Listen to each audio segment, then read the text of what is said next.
请大家发菩提心。我们今天呢，为了度化天下所有的众生发心成佛为了成佛，我们今天听这个课然后听了以后呢，大家精进的修心这样子的话，总有一天呢一定会成佛的。成佛的时候去度无量的众生这样子发菩提心。然后我们就讲今天的这个课今天的这个课呢，它也是一个很基础的一个课叫做三个书生其实这个三个书生呢，很早以前好像是10年前也讲过，然后呢前2年也讲过然后呢这个慧灯之光里面呢，这个文字也有都有。那么今天为什么还要讲呢？就是因为这个三个书生是非常的重要。就比如说我们今天呢做任何一个善事比如说烧香拜佛也好或者是闻思修心也好，那么这种善法能不能够成为大乘佛法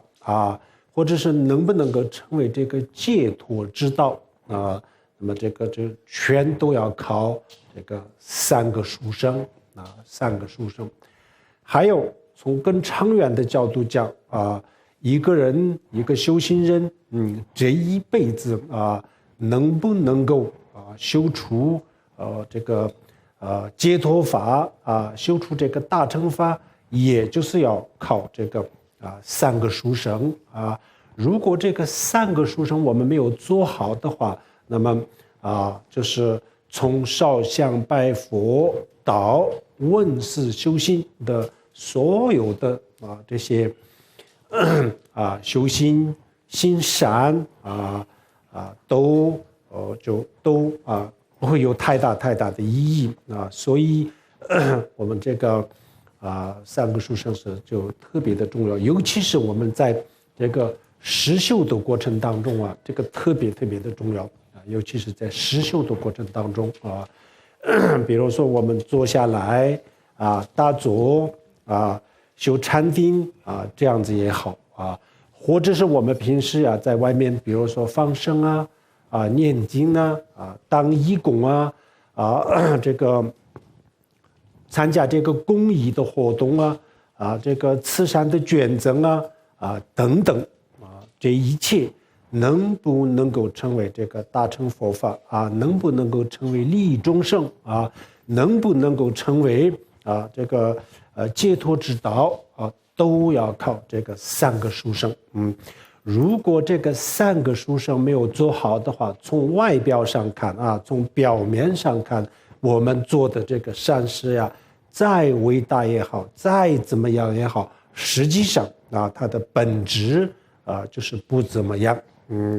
如果这个三个书生我们在每一个上面都做得好的话，那么这个从外表上看从心事上看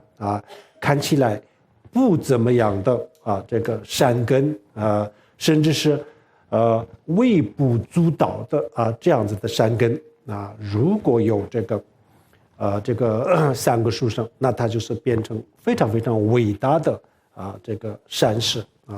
也就是能够成为利益众生的也就是成为自己可以这个解脱的成佛的这样子的法，这个特别重要。尤其是我们刚刚学佛的对于我们刚刚学佛的人来说，这个特别的重要我们现在就是学佛的人就是越来越多一年比一年多，而且越来越年轻化越来越这个知识分子越来越多这样子的。但是呢，我们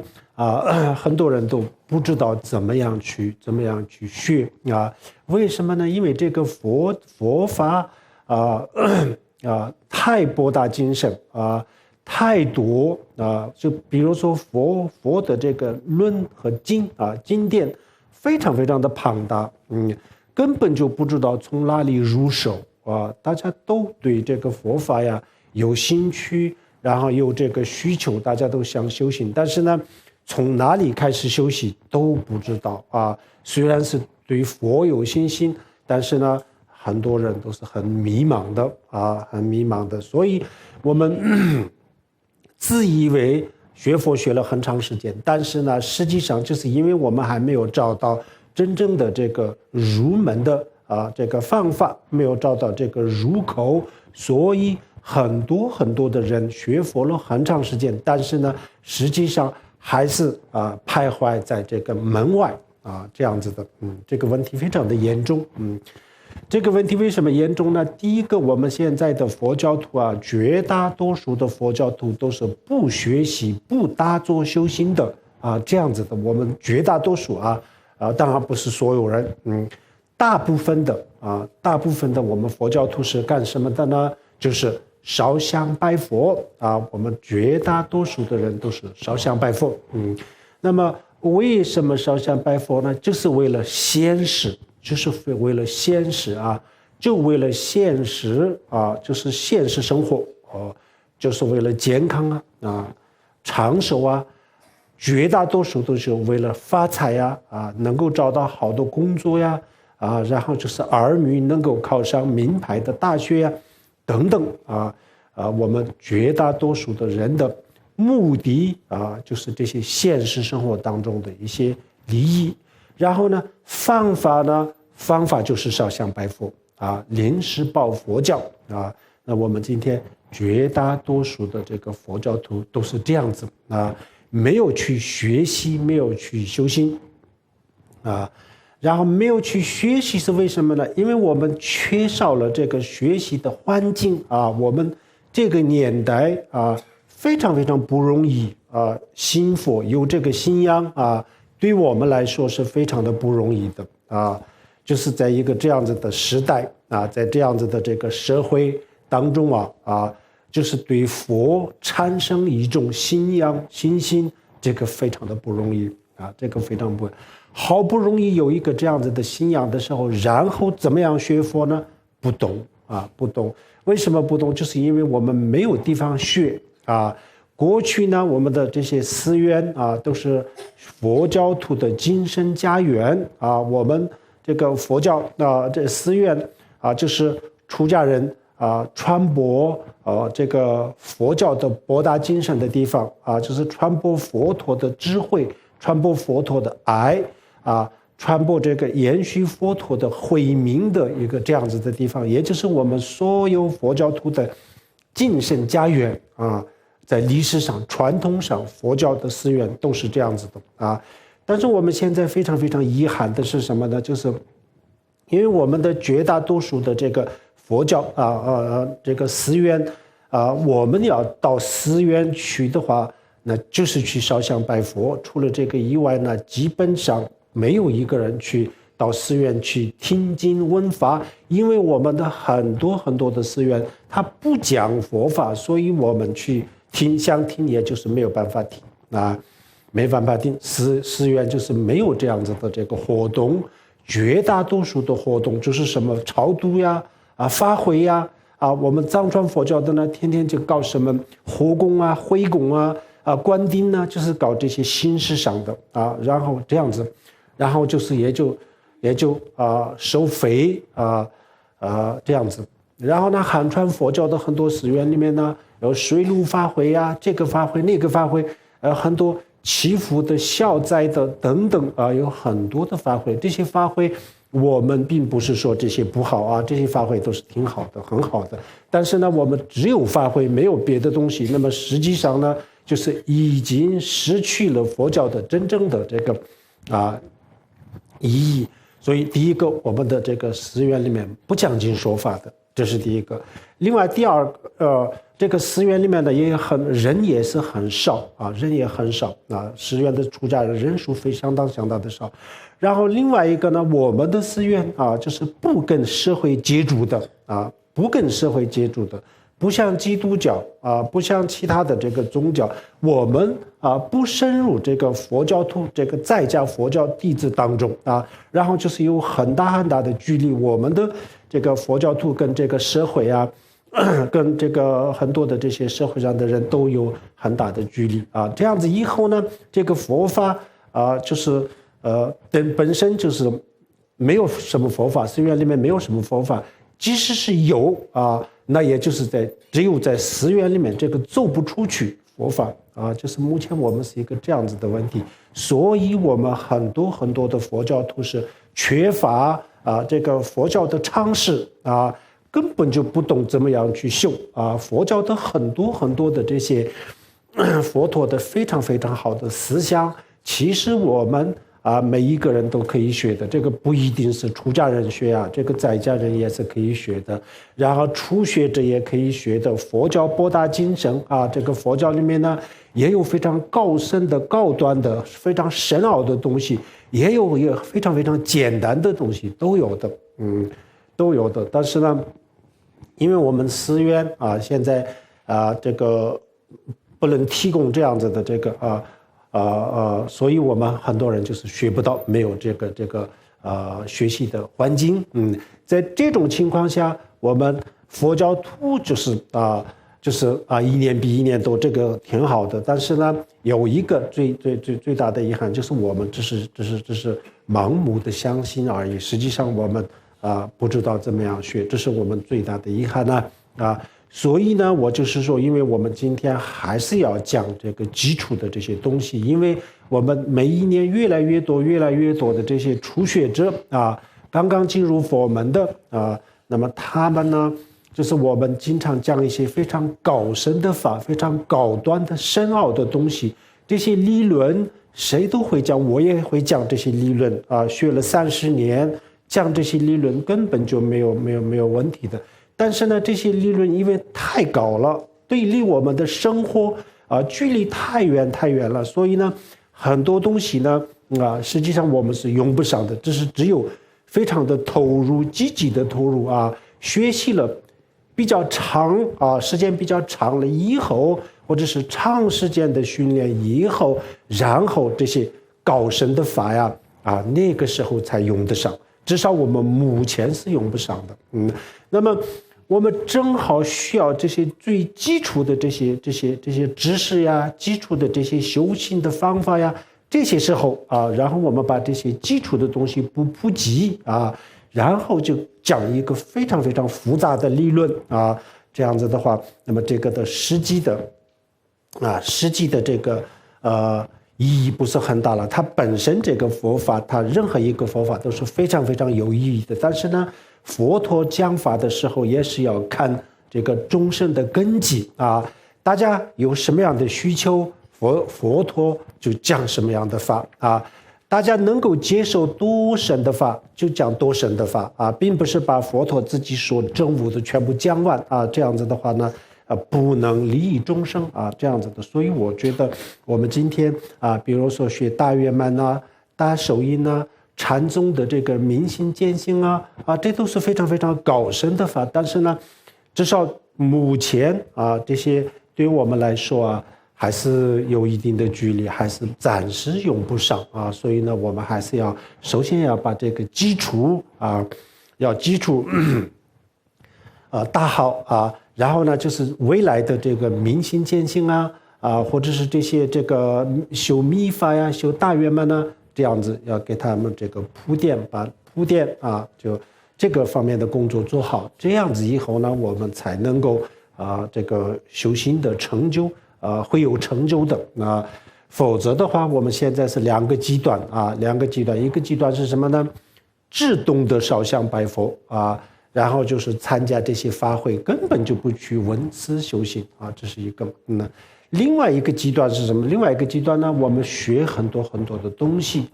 但是呢就一个是不修行，另外一个就是这个不修行当中呢还有一个非常严重的问题呢，我们很多很多的人就是稍微有一点点就接触了这个禅宗接触了这个藏传佛教的大圆满那么这个是少部分的人啊。那么这种人当中呢那么这种人当中很多都是觉得比如说我们的这些基础的这些什么出离心菩提心这根本就不需要修这是不值得修这些都是没有什么价值的只有正悟只有正悟才是唯一的这个有价值的。所以呢像我们这些出离心菩提心这类的修起来也是很枯燥的所以大家不愿意修，一下子就去修什么空心这个大圆满这个大受因禅宗就动不动就说什么不执着呀、放下呀等等，就是这样子，这个是不对的最终我们要学大圆满，也要学禅宗明心见性放下呀、不执着呀，这些词汇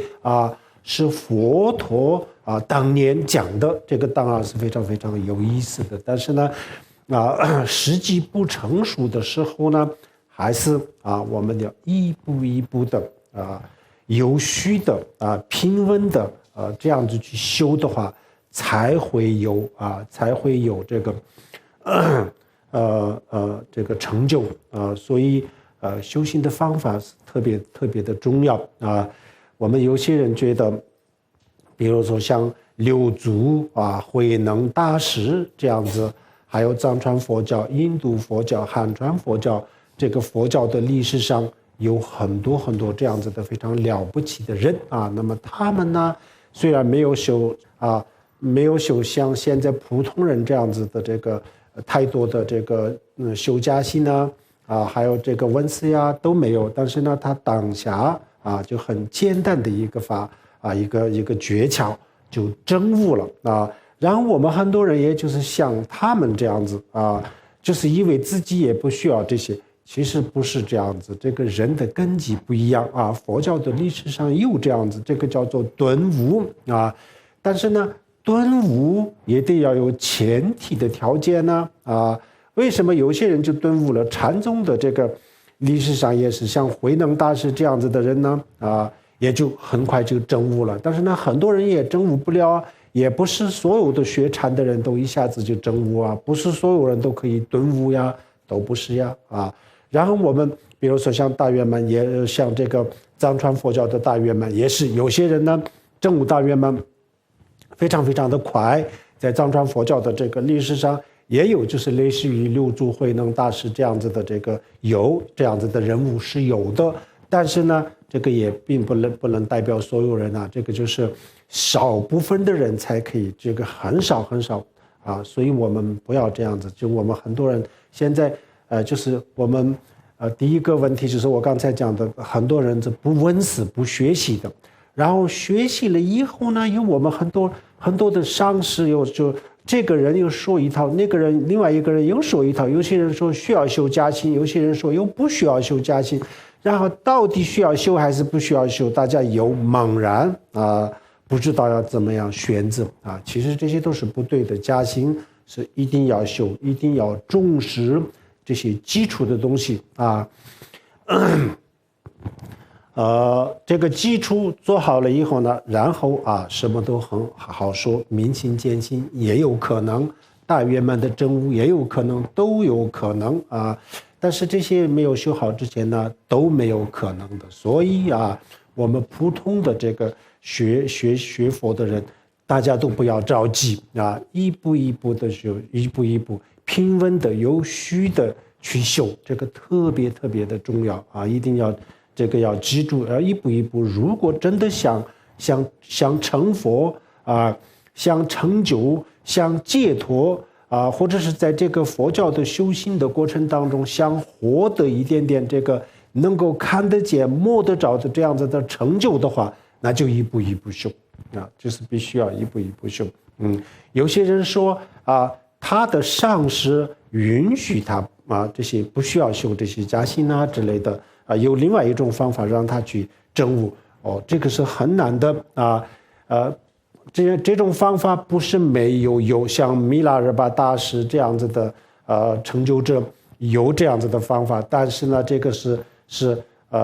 就1/1000、100,000,000,000这样子的这个非常非常少的人才可以这样子啊，我们不可以这样子啊，我们还是要一步一步的学啊，这个是对的，所以大家不要犹豫啊，不要犹豫，大家如果想解脱，如果想修行，那就从出离心一步一步的修啊，这样才是对的啊，否则的话很难，这个任何人都没有办法开许你不需要修加行啊，这个不对的。不需要修加行是什么意思呢？这个意味着什么呢？如果有人开许你不需要修加行，那么这个意味着什么呢？就是意味着你不需要发出离心啊，不需要发菩提心，就这个意思了啊。如果你不要出离心，那你就是这个是意味着什么呢？允许你不走解脱道啊，你一直都走轮回啊，不走解脱道，这个意思。然后允许你不需要发菩提心，那这个意味着你不需要修大乘佛教了啊，你不需要修，那你永远都修小乘佛教，或者是这个人天乘啊，这样子的，所以这个是没有办法没有办法开许的。不要听任何人的话。这个藏传佛教我们非常的了解啊，藏传佛教我非常了解。比如说我本人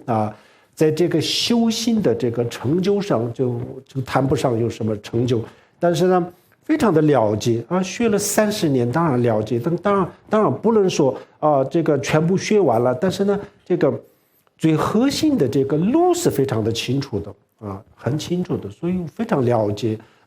一个普通的人怎么样去做，应该怎么样去修，这个我很清楚所以就是告诉大家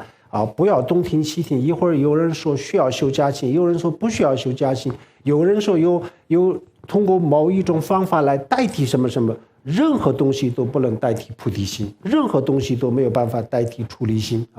大家认真的修才会有才能够走上这个解脱道路所以这些都是特别重要。好，那么这样子的话，我们比如说作为一个刚刚学佛的人那么他第一件事情第一个事情他要做什么呢第一个功课是什么呢那就是修出离心出离心通过修出离心，然后慢慢的就是走上解脱道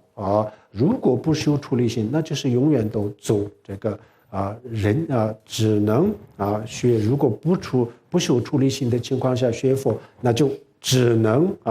学我们前几天讲的这种人天佛教人天佛教。如果修人天佛教，暂时我们可以不堕地狱，不堕恶鬼，但是呢不能解决生老病死的问题不能解脱不能成佛不能帮利益众生所以人天佛教只能说是一个短暂的一种方便而已，它根本不是一个终极的方法所以还是要修出离心，这个特别重要。好，这个就是我们今天讲首先我们就是说，无论是什么样的人也好都一定要修这个加行希望大家要重视这个基础，这个无论是修藏传佛教的汉传佛教都是一样的，只不过藏传佛教里面呢，他把这些这个出离心菩提心还有外见心内见心这些方法他把这些方法就弄得非常的有序弄得非常的规范而已。实际上内容呢，汉传佛教、藏传佛教都是一样的都是要修这些法。如果不修这些法，那比如说禅宗也是非常非常的难就是像六地这个从大拇指师到六祖慧能以上的人根基非常非常成熟的那么在这个之后呢，肯定也有根基成熟的人，但是呢，绝大多数的人修禅宗也得首先就是必须要有这个基础有了基础以后呢，才能够这个证悟才能够证悟，没有基础是证悟不了的，这个大家一定要记住那么这个修出离心的之前修出离心之前，我们首先也要去这个学一下啊，怎么样去修出离心或者是我们走这个解脱道之前，首先要去学一下我们怎么样去走这个解脱道走解脱道的这个方法到底是什么样子？这个我们先学一下那么我们今天讲的就是这个，一个很简单的告诉大家怎么样走解脱道那这个叫做三个殊胜三殊胜当中，我们今天讲首先讲这个第一个殊胜第一殊胜。那么这个为什么叫做殊胜呢？殊胜因为比如说我们走这个解脱的大乘佛教的道，或者小乘佛教的道路这个当中能够起到这个决定性的作用的这个最关键、最核心的东西是什么呢？就有三个这三个，因为这个三个是在这个我们的修行的道路上学大乘佛教的道路上起到关键性的作用，起到决定性的作用，所以叫做殊胜特别殊胜，特别重要所以叫做殊胜那么其他的，比如说我们烧香拜佛这些是不是不殊胜呢？这些是不是不好呢？这些都很好的，但是呢，如果我们的烧香拜佛念经磕头如果它失去了这三个殊胜的话，那等于就是它是没有灵魂了没有灵魂就是这样子的意思。所以这三个是特别的这个重要比如说我们这个烧香拜佛或者是闻思修行，在整个的这个过程当中就如果有这个三个殊胜，那它就是变成了这个大乘佛教的法，非常殊胜的，特别好的。那如果失去了这个三个殊胜那么这样子的话，那表面上做的再好，也是从这个解脱的角度讲是没有用的。所以这三个是特别的殊胜就是这个意思。那么为什么有三个呢？我们做任何一件事情它有一个前提的准备的预备的工作然后呢正在做这个工作的这个过程然后第三就是这个事情做完以后就这三个前期中期后期，任何一个事情都可以这样子分三个阶段这三个阶段当中呢，整个这个事情的这个过程都可以归纳，就是这三个当中任何一个我们包括我们这个工作上的或者是生活上的任何一个事情都可以分这样子这个前期、中期、后期那么我们这个地方讲的这个三个殊胜，也就是我们行善的时候的前期怎么做中期怎么做后期怎么做就是这样子就讲这三个比如说我们大做的话，那前期怎么做，中期后期怎么做然后呢比如说我们烧香拜佛的话，那烧香拜佛也有一个烧香拜佛的方法呀，如果没有这个方法那这个烧香拜佛也是没有意义的了。所以呢烧香拜佛前期怎么做，中期怎么，后期怎么做念经磕头等等都是这样子的这三个殊胜是做任何善事就是包括我们身体的这个做的善事，语造的善事念经磕头信造的这个善事，发菩提心这个慈悲心等等，这所有的都不能离开这个都不能离开三个殊胜。三个殊胜呢，它是一个框架性的东西，这个所有的这个行善都应该在这个框架当中，在这个框架之内这是一个特别重要的尤其是我们刚刚学佛的人来说，这个特别的重要那么这个第一个殊胜叫什么呢第一个殊胜叫做法心殊胜法心殊胜法心殊胜是什么呢？法心是什么？用我们佛教的话来讲叫做发心发心实际上就是做事情的动机我们做任何一事情呢，都有一个动机动机就是我想去做这个事情比如说我想去做生意或者是我想去学习读书等等等等任何一个事情都有一种动机，做事情的动机这叫做这个发心用佛教的话来讲，这叫做发心。那么以后的这个事情以后它变成它的心智这个事情的心智以后就变成一个什么样的这个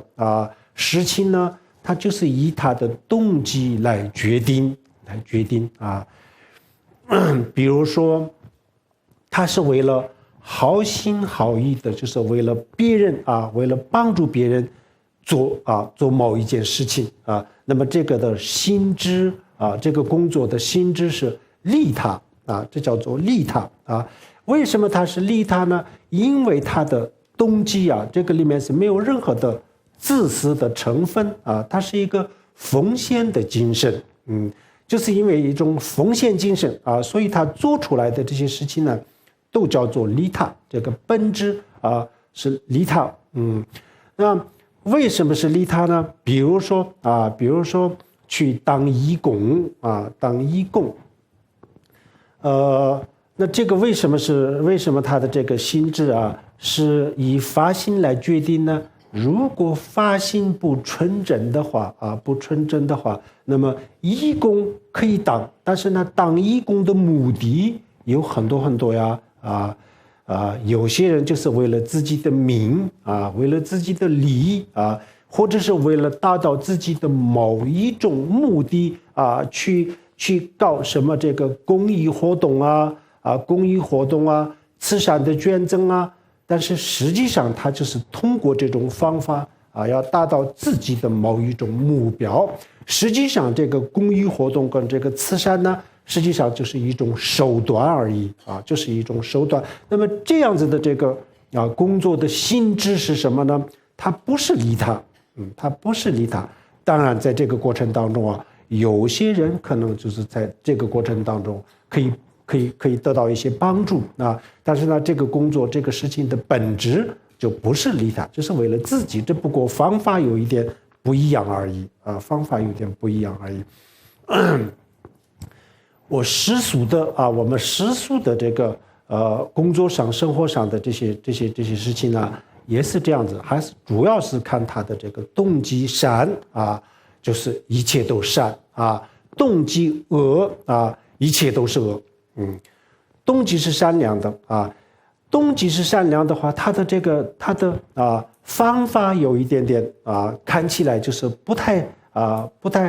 善有一点这个不善的有点偏重于不善，但是它的本质是善的比如说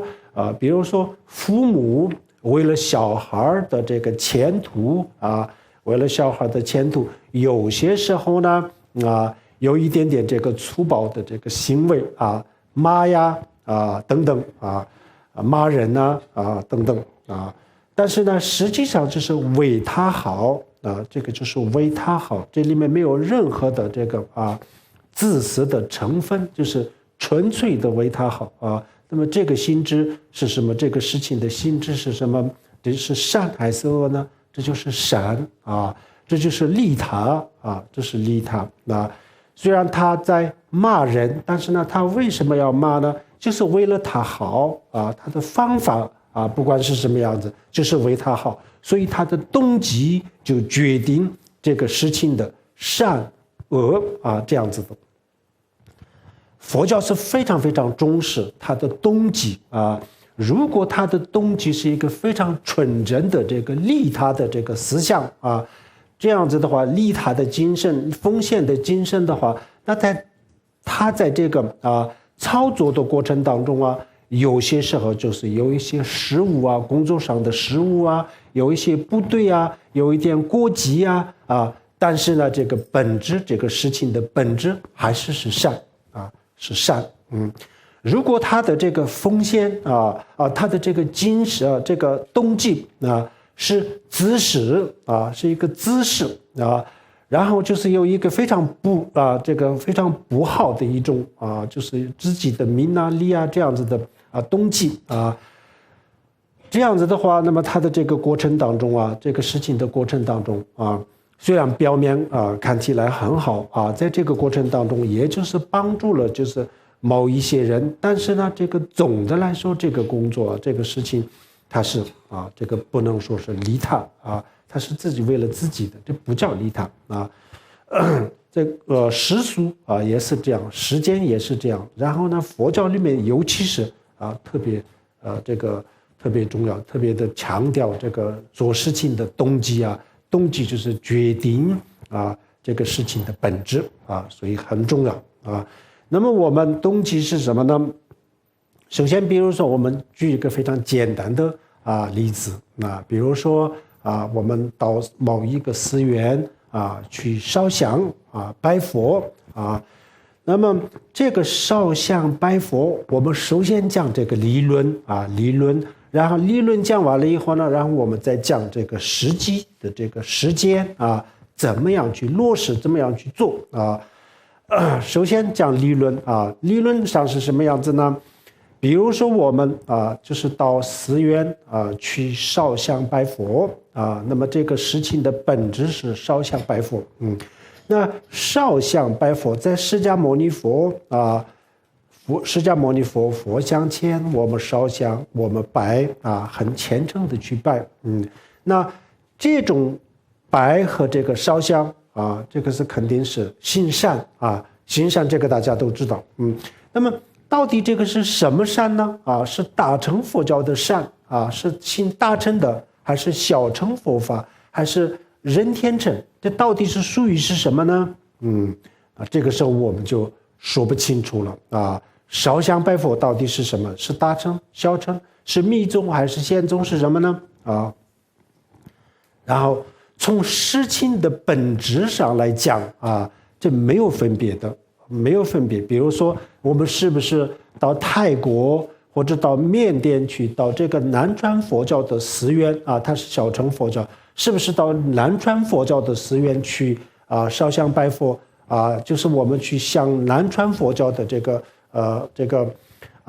佛向南传佛教的佛像磕头烧香，这是不是小乘佛教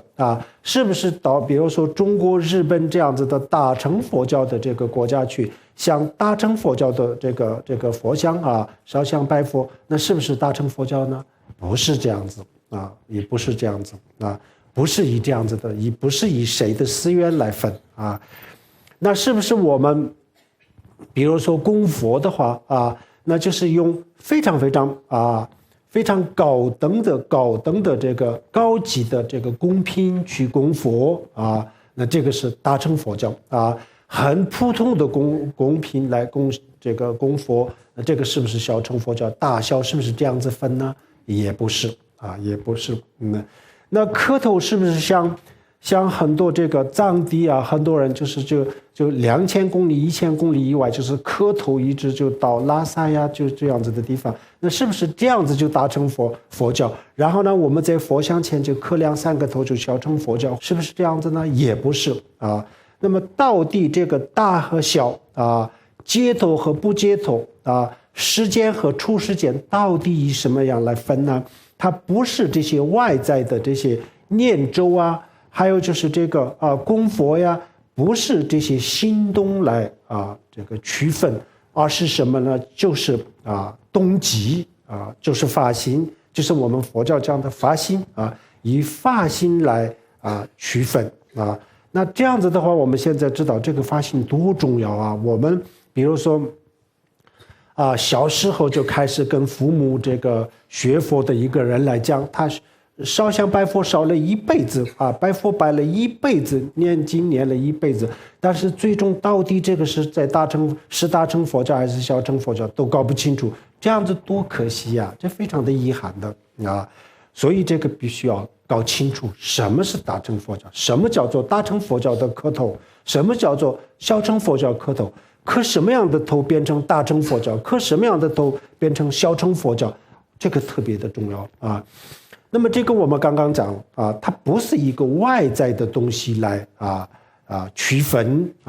那是什么呢？就是内在的发心来区分。我们刚刚也讲到了这个发心，在这个大乘小乘这个当中啊，就是发心就是起到啊决定性的作用，一切都是以发心来决定啊，它是大乘还是小乘啊，并不是以这个行为啊来决定，都不是。行为啊是一种内心的一种表达的方式啊，我们说的话啊，我心里想什么，我就想表达，这是我的语言，这是一种表达的方式。实际上，真正的东西呢，意思呢，还是在每个人的心里啊。语言只不过就是一种表达的方式啊。然后呢，行动呢，磕头啊，做事情啊，这些行动呢，也就是他的真正的这个设计者啊，这操作者也不是我们的肉体呀，也不是它不是主动的我们的肉体如果没有精神，它不会去做这些事情真正的这个操作的操作者、设计者主宰者是什么呢？就是我们的精神肉体呢帮他完成一些事情，也就是一个他的助手而已他的助手而已，帮助他的助手，他的助手或者他的秘书之类的。实际上，真正的做任何事情都是在我们的心里决定然后就告诉我们的大脑，然后呢，大脑去安排这个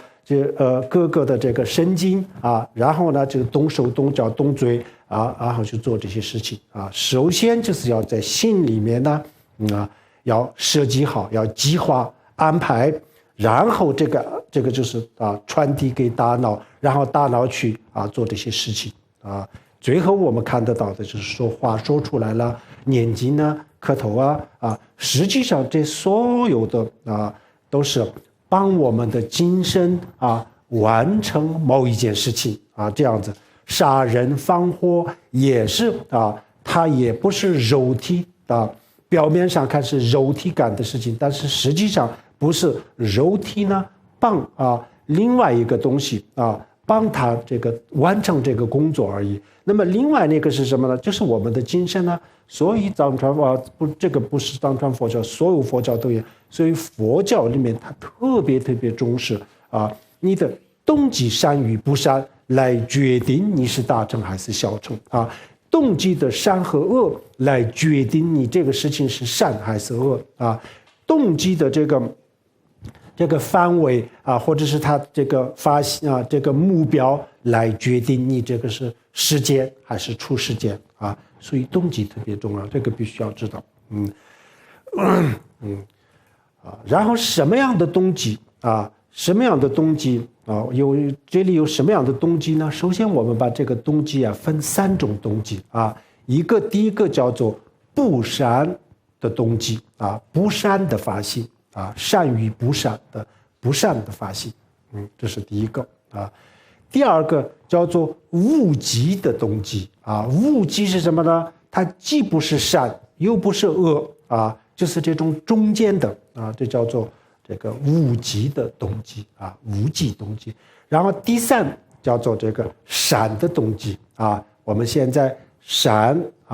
这个不善无记善这样子分了3个不同的动机分了3个不同的动机当然我们做任何一个事情每一个人都有自己的想法，都有自己的目标比如说我们到庙里去烧香拜佛，那么为什么要去呢？可能是每一个人都有一个自己的目标每一个人这个烧香拜佛学佛的背景不一样，环境不一样，所以目的也是千差万别但是总的来说，我们所有的修行人，所有的学佛的人，包括外道所有的信善不能说学佛的，所有的信善的人做善事的人，所有的做善事的人的动机都可以归纳为3种动机详细的分那就是没办法分了，这个是千差万别，但是呢可以分3种可以分类3个比较大的这个分类有3种但这3个叫做不善、无记、善就这样子3种动机可以归纳除了这3个以外呢，不会有第4个的啊，都可以归纳为这个当中。那么第一个啊，不善啊，不善的动机是什么呢？什么样的情况下叫不善的动机呢？比如说我们为了现实生活的某一个利益去烧香拜佛啊，这叫不善啊，不善。善啊，我们这里讲的善啊，至少啊，就除了现实以外啊，还有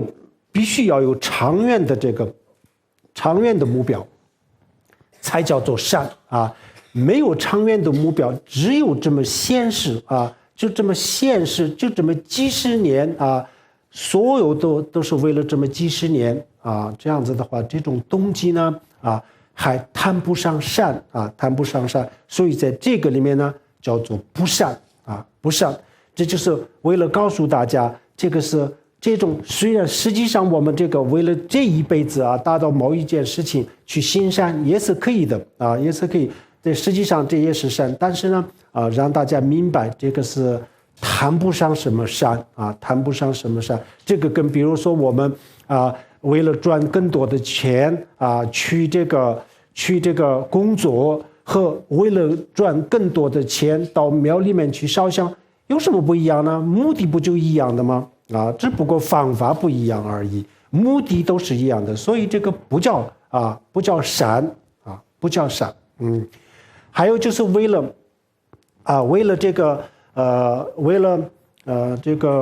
考名牌的大学啊，为了考名牌大学啊，给老师给校长送礼，和就是自己不努力，然后呢需要考试的时候到庙里去烧香拜佛，目的不就是一样吗？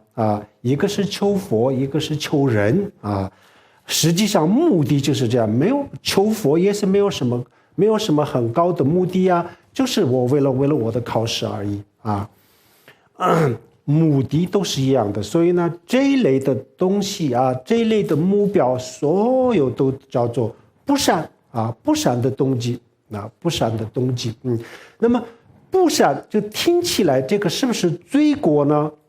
还不是罪过，这个罪过和这个不一样的啊。虽然叫做不善啊，那么不善这个是不是罪过呢？比如说我们为了我自己的健康啊，我烧香拜佛是不是罪过？当然不是罪过了啊。就是我为了我本人，或者说为了我的这个儿女啊，考上名牌的大学，到寺院去烧香拜佛啊，这个我们刚才说了，这个是不善的不善的这个动机。那这个不善就是罪过呀，那是不是罪过呢？是不是说这个是罪过呢？不是，这个不是罪过啊，不是罪过。但是呢，就叫做不善啊，就叫做不善。那不是罪过，为什么不叫善呢？因为这个还谈不上善啊，因为这个就是眼前的就目标呢，就是眼前的，就是一些非常非常小的这个利益啊，就为了这么一点点利益，做一点好事而已。所以呢，这还谈不上善啊，善就不是这样子，善还有更长远的意思。所以这个叫做不善啊，不善，不善的目的啊。这个不善呢，比如说还谈不上不但是不是大乘佛教，不是小乘佛教，连人天佛教人天佛教都不是这个还人天不是佛教都不是。为什么不是人天佛教？他还是要考虑下一辈子的呀他不仅仅是这一辈子他就是这一辈子现实生活当中他过得好然后呢，不仅是现实生活，而且生生死死他不堕地狱，不堕恶鬼过得好健康长寿，为了这个去这个行善。那么这样子的话，他的目标还是比较长远的目标，他眼光还是看得比较远那么我们刚刚讲的呢，他根本就没有去考虑过这个下一世他就是仅仅是为了这一世，所以这个是谈不上善。所以这种烧香也好，拜佛也好，供佛也好参加这个水陆法会也好，参加火供也好，会供也好，什么龙王宝藏也好，什么这类的东西都是不善啊，都叫做不善，都是没有用的。那么这些到底有没有一个果报呢？果报肯定有了啊，善有善报，恶有恶报，有果报啊。那么这个的果报是什么呢？果报是比如说我们为了健康念药师经为了长寿去放生为了这个发财去做其他的，比如说布施给予等等扶贫做这些事情。那么这个有没有果报呢？有果报那它的果报是什么呢？比如说我们为了健康念佛，那有可能你健康了然后这就是这个的果报。那么健康了以后就没有果报，下一世有没有什么果报？我就是为了现在的这个健康念了很多很多的药师经那让我健康了。那么健康以外，下一世还有没有其他的果报呢？没有，仅此而已。都果报都完了，没有了下一世。为什么没有呢？因为你根本没有去为了下一世做什么准备你就不是为了健康吗？那么为了健康念药师经，你已经健康了，这个目的已经达到了，这个因和果就已经结束了，没有在后面呢，已经没有了就是这样子很简单的。然后就是为了发财为了发财去修庙或者是去这个扶贫救灾救难去做这样子的事情那么这个的果报是什么呢？这个果报就是这一生当中就是为了这一生当中发财。那么有可能这一生当中你发财了那么发财了以后呢，下一世还有没有果报呢？下一世没有下一世没有果报，一点果报都没有。为什么没有呢？就是你从来没有想到下一辈子一切都不就是为了这一辈子吗？那么这一辈子你就是为了这一辈子去行善了因种下去了那么这一辈子你果报也就成熟了这个因和果已经结束了，没有下一辈子，再也没有了就是这么简单这个是非常非常这个遗憾的不能这个眼光不能这么端这样子这个发心这样子的话，那这样子的发心上面呢，我们做任何事情都是没有太大的意义了只能在现实生活当中有一点点意义，然后这个过了以后再也没有任何意义了，所以这个不能这样子但是呢，我们现在很多到庙里去烧香拜佛经常去这个参加水陆法会还有就去这个护供什么会供这些事情很多人很多人的这个目的就是这样子为什么是这样子呢？因为我们经常看得到每年的大年30的时候就是在这个大城市里面的这些寺院的当中去烧香的，就是有8万10万这样子的像雍和宫今年都比去年还多得多好像是有8万多人还是10万多人，这个每年都有新闻报道的那当然这个8万多这个10万多当然不是全部都是这样子，但是呢电视台的记者去采访的时候呢在这个人群当中随便采访哪一个，他们绝大多数的人比如说采访了10个人的话呢，就8个人就是说为什么烧香呢就是为了这个新的一年当中为了我自己的健康家人的健康什么为了大家没有什么灾难这些都是就10个人当中7、8个人就是这样子。那这个就是说明了，就说明问题了，就是说70%、80%的人的这个烧头香是为什么呢？就是这么一点点就为了这一点那么这样子的话呢，其他的可能很多的烧香，除了烧香以外的这些这些行善也有可能是这样子了，就这么一点点目的了目标这样子的话呢，非常可惜的，就只能这一生有帮助，下一世就根本就没有什么帮助了这叫做不善的发心。但是呢，我刚刚讲的不善的发心和这个罪过的发心啊，罪恶的发心，这个是完全是不一样的啊。我们刚才讲的，比如说为了我自己健康，我们去放生啊，那么像放生这个就是这个动机，这不能说是罪过呀啊，这个是善的动机啊，心善，只不过就是目标啊特别的这个世俗啊，但是他做的这事情呢，还是就是善事啊，所以不是罪，不是造罪啊，但是呢也叫做不善啊，这个是一个非常小的善，所以叫做不善啊，这个意思啊。不善就是这样子，所以我们要回头啊，我们要观察一下我们过去啊，从学佛到现在啊，我们可能有些人是学佛10几年了啊，有些人呢可能是学佛了几个月了，都有啊。无论是10几年也好，几个月也好，在这个过程当中，我们对佛教的理解是什么啊？我们行善的时候，这个我们的目的是什么？目标是什么啊？大家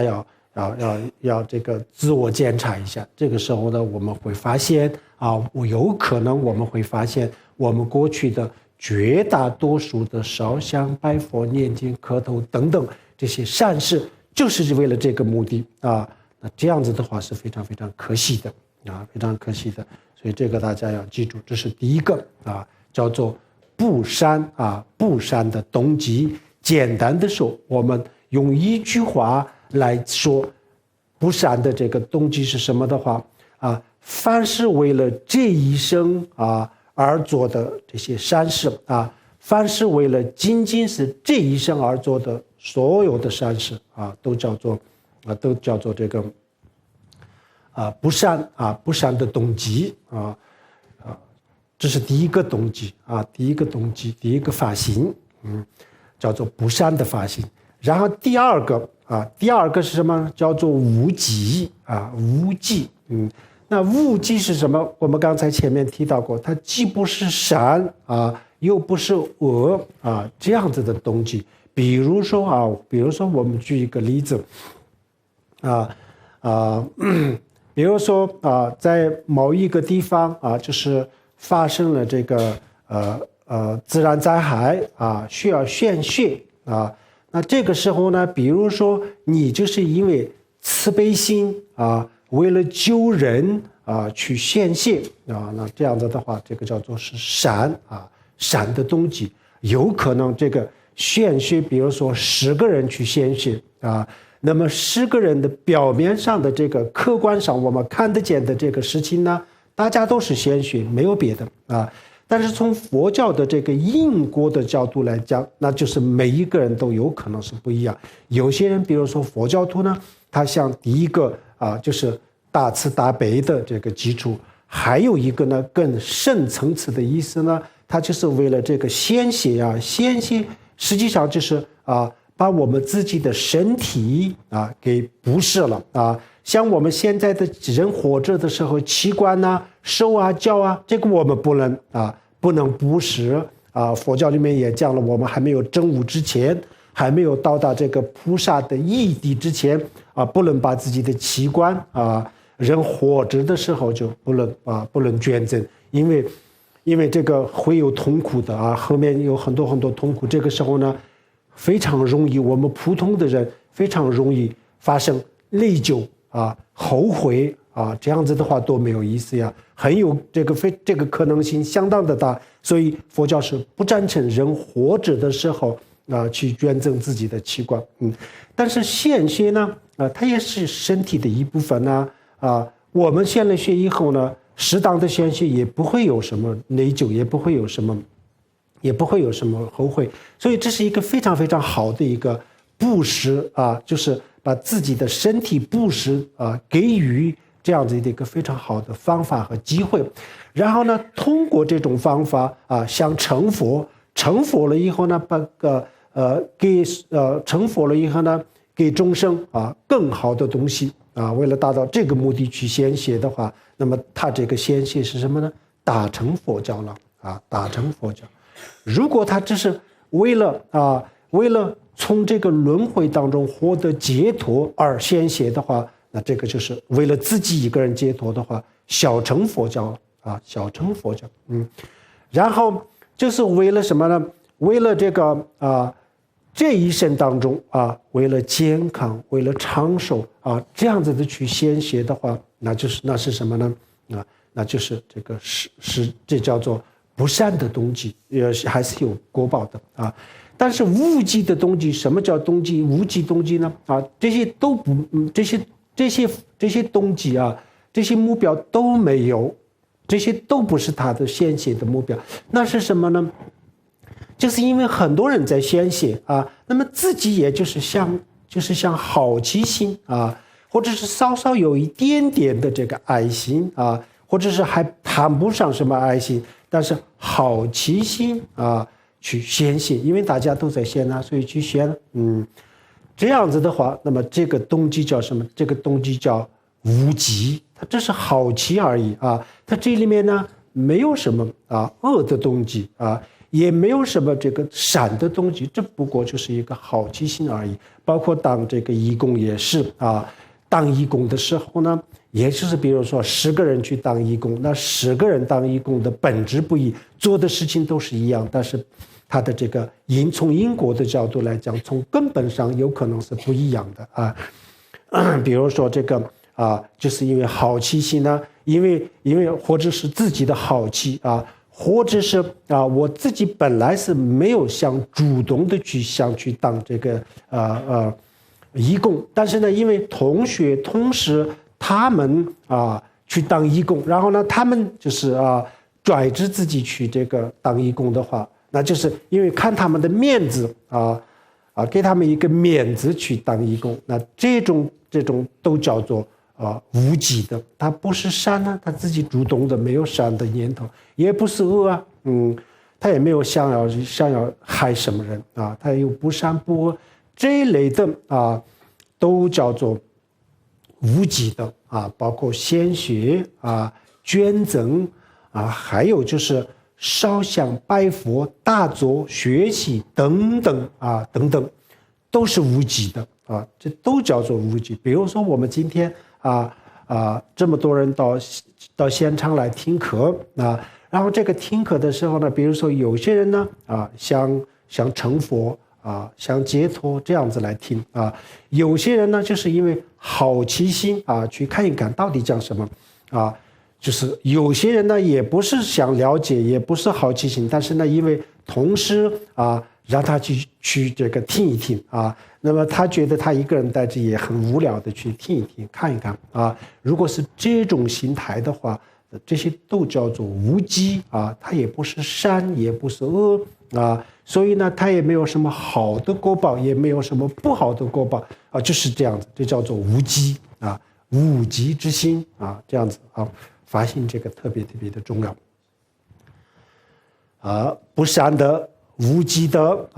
第二，然后第三就叫做这个第三就是这个善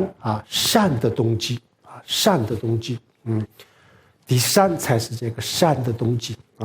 那么这3个动机当中第一个这个第一个动机呢它是第一个这个动机，它是有果报的，但是它的所有的果报只能在这一生当中成熟下一世是没有任何的果报，这个是佛经上说的已经很清楚了因为我们没有为了下一世做什么事情呢一切都是为了现在所以这个是在精神发心在这个过程当中起了很大的作用的，所以下一世没有的然后这个无记无记是自己没有什么发心没有什么目标没有目标的行善那么没有目标的行善有没有这个果报呢？它还是有果报的比如说我们自己没有什么没有特意的去想做这件事情，但是呢无意当中做一些好事但是呢好事还是有果报的有果报但是这个果报是非常非常的小所以谈不上什么果报所以在这个时候呢，佛经里面讲这个是没有果报的像如菩萨行论啊等等，这个非常经典的这些佛教的这些经论当中，就讲这个是没有果报，但其实实际上是有果报的，但是这个果报啊非常非常的小，微不足道的，所以佛经里面这个一般都不讲，就把忽略掉了。但是有些时候呢，佛教就讲因果啊，深入的去讲这个因果的时候呢，他就会告诉我们啊，无意当中啊，或者是这个勉强的啊，被迫的去行善做好事，也是有果报啊。那个时候呢，他深入的去分析的时候，他会告诉我们的。但是像我们现在这样子的时候，这个讲这个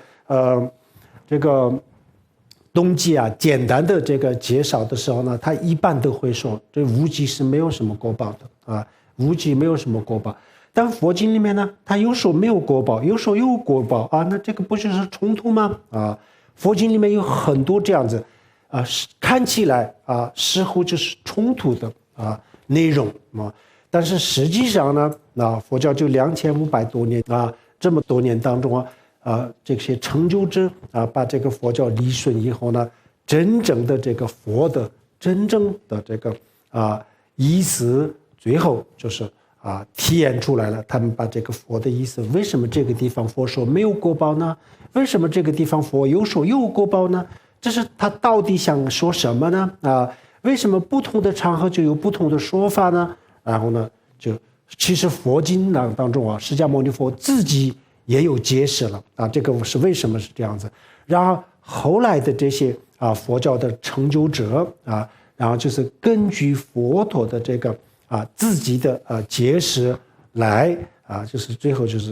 就更清楚的解释为什么是不一样实际上这些是矛盾，不是矛盾的这个我们呢不是矛盾，怎么样理解呢？就刚才讲的那样子一个就是说，因为这个是有果报，但是呢这个果报特别特别的小，所以把这个果报忽略了，就没有果报，就这样子然后讲因果的时候呢，他深入的细致的去讲因果，这个时候呢不能说没有果报，他有果报了，所以他告诉我们有果报。看起来这个时候的冲突的，但是实际上不冲突的比如说我们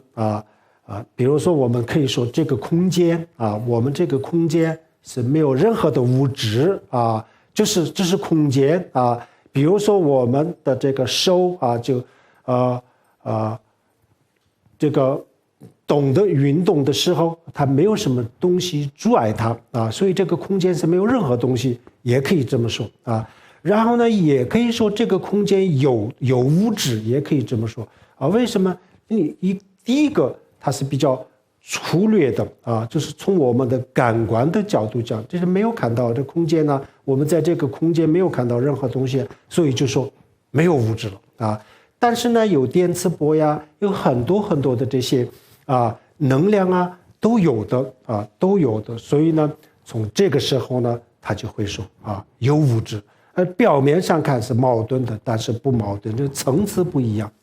讲的层次深度不一样就这样子。佛经的很多很多都是这样子但这两个看起来表面上是矛盾，比如说一个物理学家，他告诉我们这空间是没有任何东西然后有另外一个物理学家就说这个空间是有物质的这样子以后呢，我们就觉得这个物理学它是有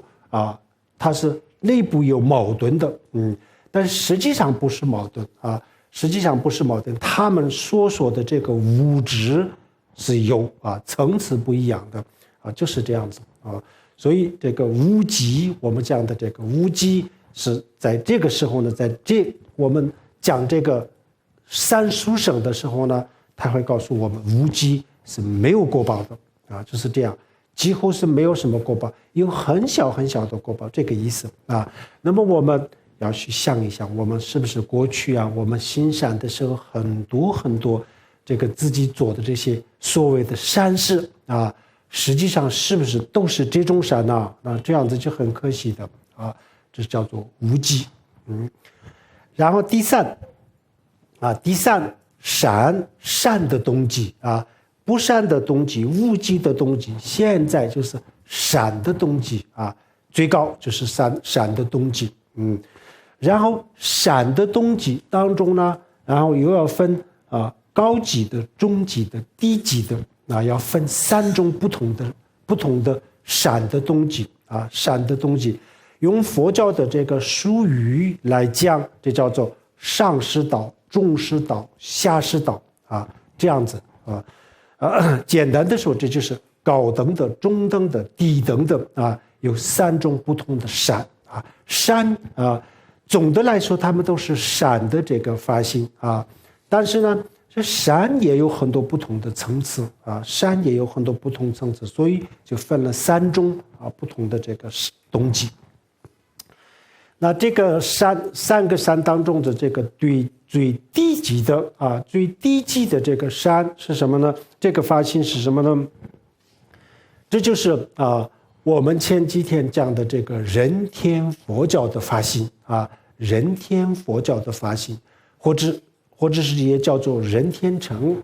人天乘、大乘、小乘、人天乘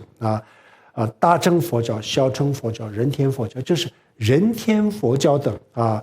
这个思想、目的、发心、动机，就在这里就叫做这个最低等的发心最低等的发心。那这个人天佛教的发心，它到底是什么呢？它的一切，比如说他烧香也好，拜佛也好他去这个行善他去这个铺路修桥也好建寺院、建学校也好当义工也好捐赠也好，反正做什么善事都是一样的那他的这个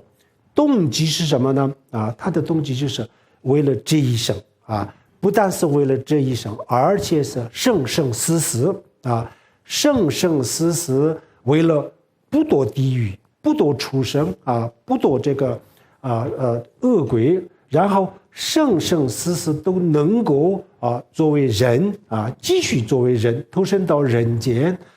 或者是投身到这个天人当中再次的回来享受人天的福报再次回来享受人天福报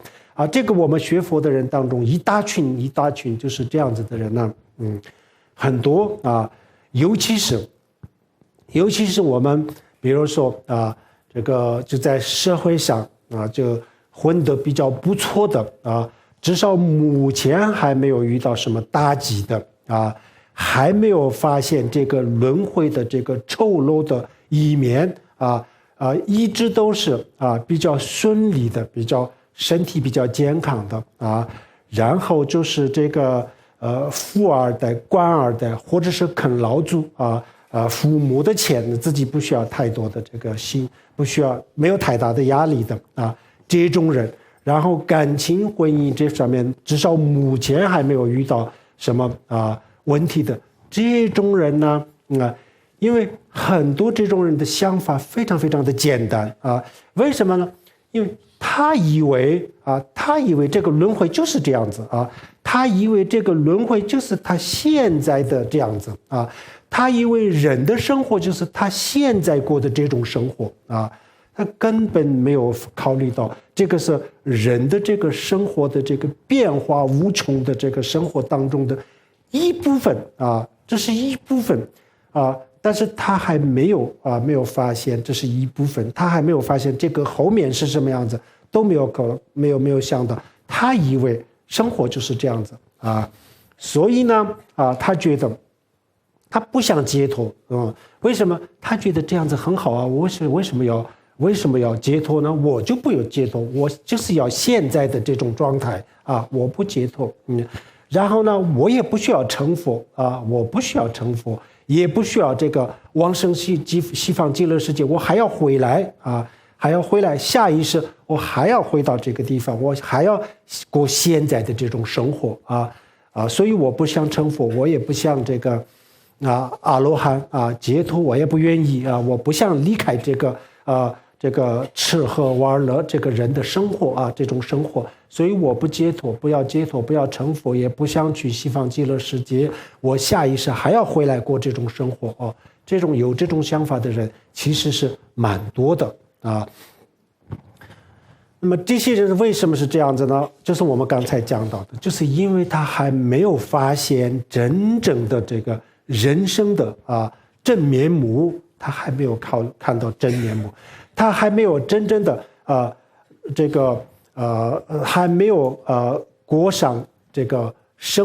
真正的生活。为什么？生活就是各种各样的变化啊，有各种各样的坎坷，有些时候当然呢也有一些理想的地方，但是他走的就这么一记路啊，他还其他的根本没有来得及走，根本没有去走过，所以他还没有看到轮回是什么，所以他觉得这样子很好啊，他一直就认为就是轮回就是这样子。这个我们绝大多数人的想法是这样子啊。我们比如说明天是什么样子，这个世界是什么样子呢？我们没有任何的这个把握，我们心中没有任何把握。但是呢，我们所有人都会想，明天就是今天的延续啊，今天是什么样子，明天就是什么样子啊。我们大家都默认了啊。如果这种理论是成立的话，那么今天是什么样子，明天也这样，那么后天也是这样子呀，那明年也这样子啊，然后10年以后也这样子啊，100年以后也这样子啊。但这个理论上是这样子一推理了以后呢，大家都知道这个错了。但是呢，我们就喜欢这么想啊，这是我们一贯的这种习惯啊，所以我们这个理论上懂，但是默认了这一点啊，所以呢，很多人都不想成佛，不想解脱啊。那么这种人就是为了这一生的健康，下一世的健康，这一生的幸福，为了下一世的幸福，为了生生死死的幸福就是做善事，做什么样的善事也好烧香拜佛也好或者是这个念经磕头闻思修行也好，都是一样那么这个善的果报是什么呢？它有没有果报？有果报它的果报是什么呢？就让他生生死死可以过上人的生活，或者是天人的生活除了这个以外然后没有其他的果报，他能不能通过这种方法，他能不能成佛呢？永远都不能成佛。他能不能解脱呢？他永远也不能解脱，因为他不想解脱呀，他不是为了解脱呀，他这一切他做的这些善事哪怕是做的再好也好，他都不是为了解脱，都不是为了成佛呀。所以呢，他这些都不会成佛的。但是呢，他在这个轮回当中就是还是过得还可以的但是生老病死这个是永远都没有办法，这是轮回的本质这个是没有办法这个是没有办法避免的。这叫做这个善的最低级的善的法这个动机最低级的善的动机也就叫做下士道用另外一个名称的话，那就叫做人天成人天佛教，这是一个意思人天佛教，人天成，下士道道就是他的路下士是什么呢？这个人就分高端的、中等的、低端的3种不同的人，高级、中级、低级。然后低级的在佛教里面叫做下士士就是这些人这些众生下等的他走的路就是下士道他走的路下士道和我们现在讲的这个3种这个善的动机当中的最低级的善这4个5个名词实际上都是一个意思这是一个意思那么我们也可以回头也看一下我们过去所做的很多很多的善事我想绝大多数都是没有突破这个层面都在这个层面上我们做的很多很多的事情哪怕是做的表面上做的再大再好也好，还是为了自己的这一生下一世不堕地狱，不受痛苦绝大多数都是这样子那这样子的话，我们还是没有办法还是不能解脱的呀。我们所做的一切，我们从学佛到现在，这个所有的这些所做的这些所有善事当中啊，没有一个是让我们解脱的呀。这个我们要得认真的去这个思考这个问题，这个很重要的这个叫做下士道也叫做最低级的这个动机善的动机，这是第一。然后第二善的动机当中中等的善的动机善的发心中等的发心。中等的发心是什么？就是小乘佛教的发心小乘佛教的发心。这个发心呢，比前面的发心比前面的动机好在哪里呢？它第一个不是仅仅是为了这一点所以就不像前面的第二个呢，它不仅仅是为了在这个轮回当中过得好一点它不仅仅是这一点所以呢，比这个我们刚刚讲的这个东西还好就都已经突破了。但是呢，它还是它这个发心的缺点是什么呢？这个发心的缺点是就为了自己一个人的解脱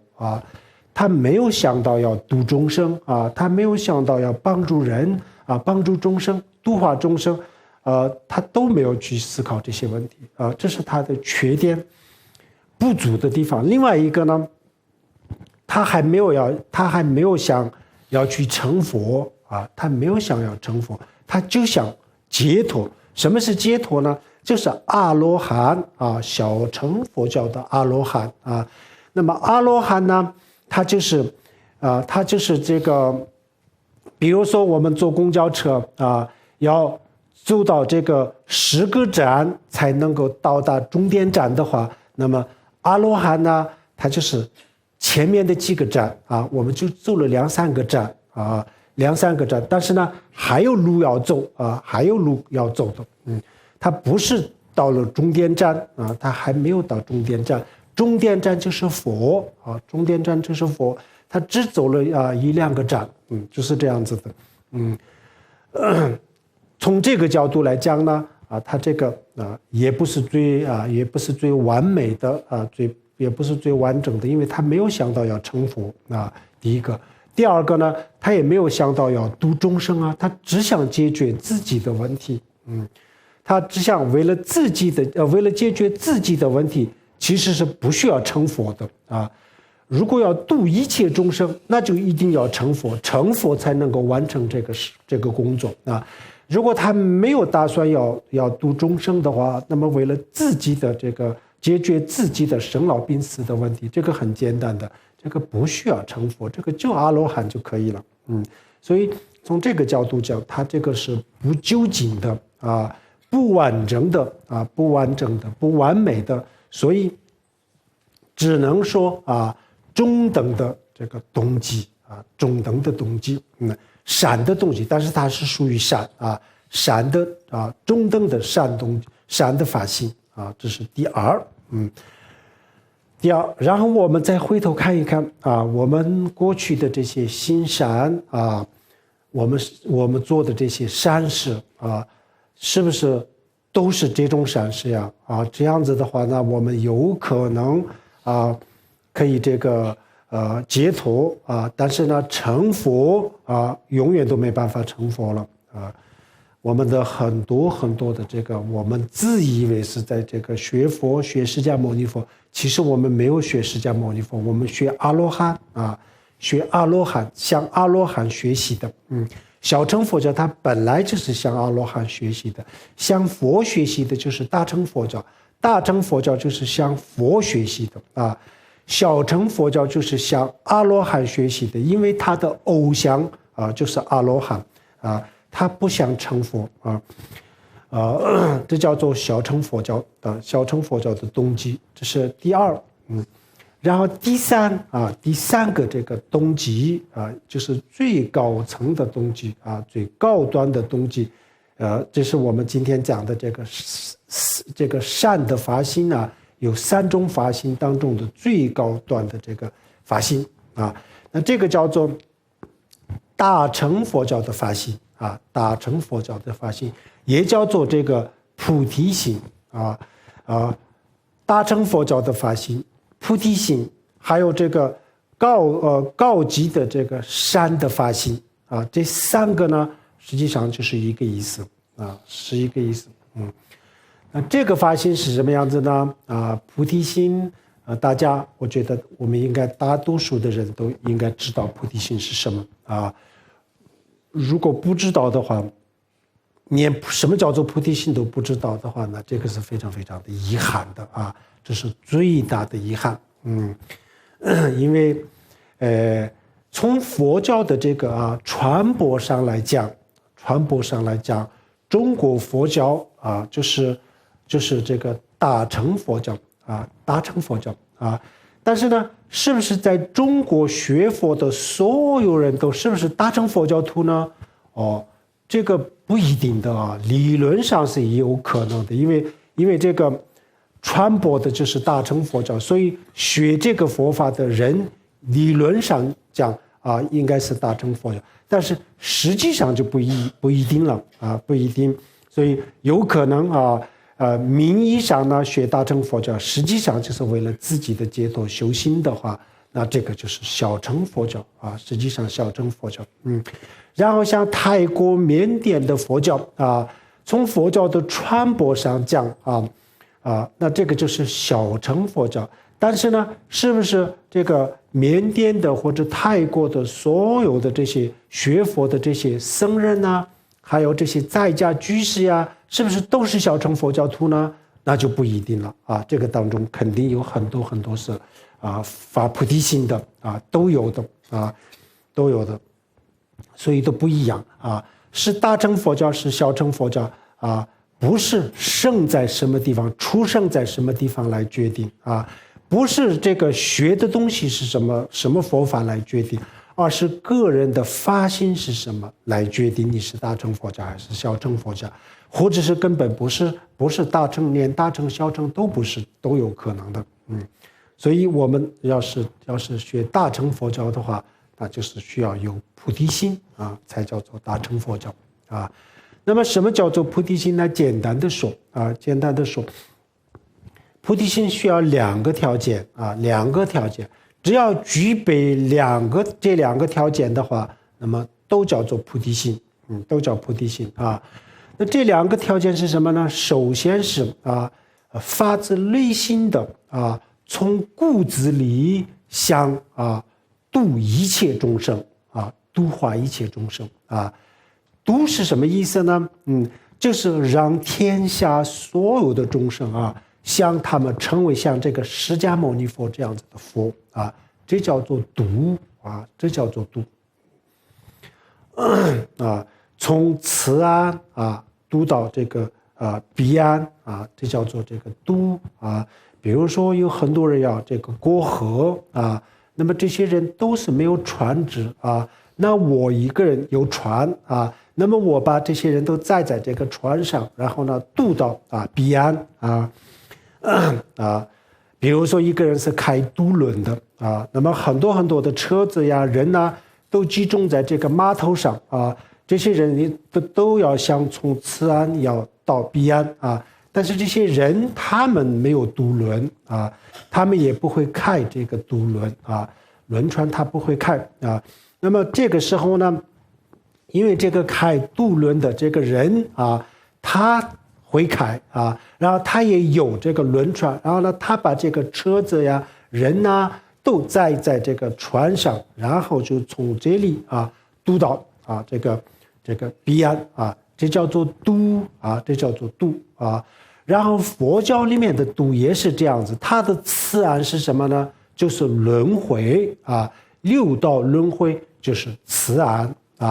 然后它的彼岸是什么呢？彼岸就是成佛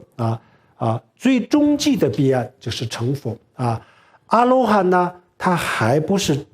最终极的彼岸他还不是终极的彼岸，他是在这个中间的一个小道它是一个中间的一个小道而已它还不是完全是彼岸比如说他开渡轮的没有把这些人送到彼岸呢，就到了中间以后就发现一个小岛，然后让他们全部都下在这个小岛上这样子的话，这个不叫度众生这个他还没有让他们到达这个最终极的这个目的地小乘佛教就是这样子，那大乘佛教呢，从此岸到达彼岸，彼岸就是成佛所以就是要有这个勇气我一定要让天下所有的生命包括动物呀，这个人类呀，反正所有的生命我一定要让他们从此岸要渡到这个彼岸也就是说我一定要让他们成佛要有这个勇气，这个非常非常不容易的很难的，这是第一个条件要有这个想法，要有这个决心，这是第一个。然后第二个呢那我要度这些众生的话，我怎么个度法？我怎么样去度呢？我现在就是连我自己都没有到达彼岸，连我自己都没有办法度那么连我自己都没有办法度的一个这样子的人想度天下所有的众生这不是很可笑的吗？但不是有办法有办法办法是什么呢？首先我自己成佛我成佛如果我真的有一天成佛了的话，那这个是有可能了，我可以度天下所有的众生，绝对是有可能，只不过就是早晚的问题。比如说不可能一尊佛成佛了以后呢，他不一定把所有众生在一个时间当中全部度完呢，这个佛也做不到的做不到但是呢总有一天他可以把所有东西所有众生都可以度的，至少他有这个能力在这个能力当中他该度的全部能度到这个唯一的方法是什么呢？就是想我自己要成佛如果我成佛的话，那这个我要让天下所有的众生要成佛，这个真的不是空谈如果我们自己不成佛的话，那这个是完全是空谈，不可能的不可能的。我自己生老病死都没有解决，我怎么能够让天下所有众生成佛呢？不可能的但是如果有这种如果按照这种方法去做是有可能。我们举一个例子，比如说就是发生了一个非常非常严重的瘟疫就是某个地方的所有人都这个就这个传染了这个瘟疫，然后所有人的生病快要死了那这个时候呢，有其中一个人他想就是救这些人，想治这些人的病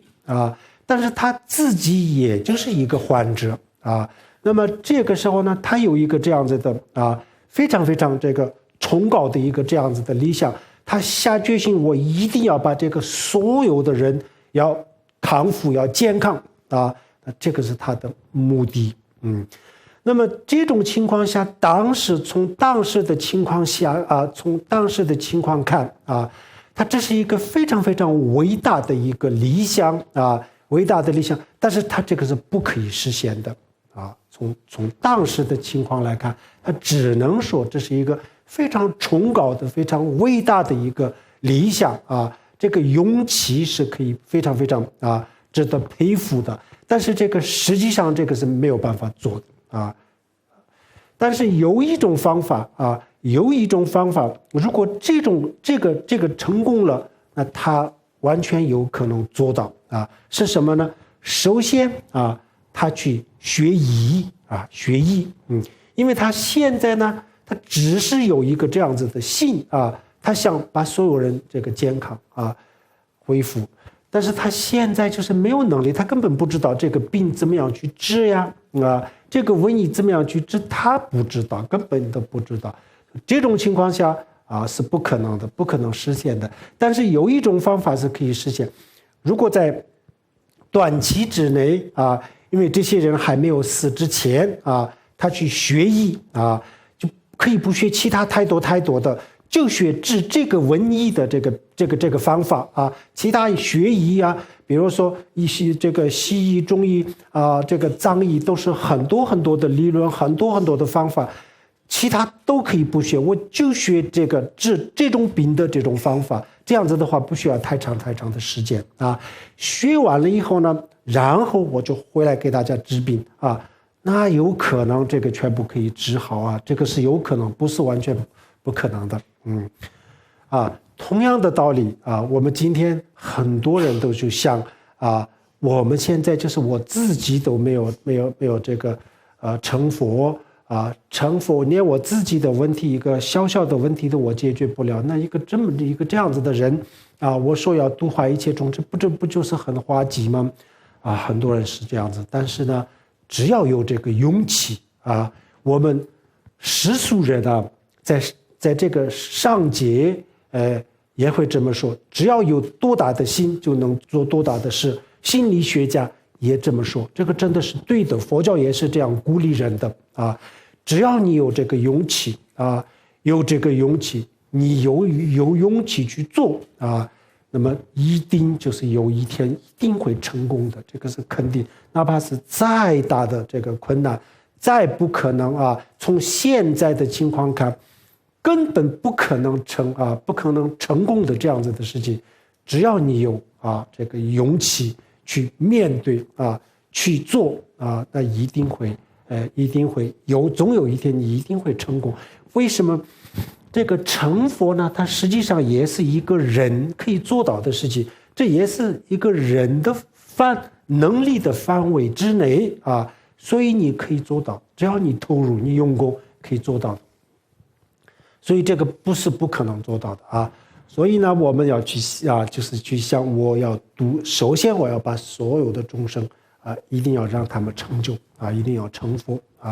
然后呢，为了他们成就为了实现我的这个梦想我先要成佛我自己先成佛我自己先成佛，实际上这个也就是为了众生我成了佛以后可以度他们呢。就像我们刚刚其中一个人去学医了他这个学医实际上也就是给他们治病呢也就是为了救他们呢他学医，他自己在学医的这个学习和给别人治病的这两个工作，实际上一样的有价值一样的有价值，一样的有意义的因为两个都是为了治病同样的，我们现在最终极的目标是度一切众生，但是呢，度众生也得有方法呀。方法是什么？先我自己成佛，才能做这件事情首先我要自己成佛就下决心，我为了度一切众生，我要成佛就是这个第二句话这个是第二个条件。只要有这样子的勇气有这个信，在这个基础上做任何一个事情哪怕是在佛像前供一盏灯供一杯水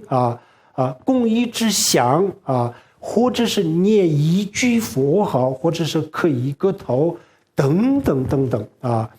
非常非常从表面上看非常非常小的善根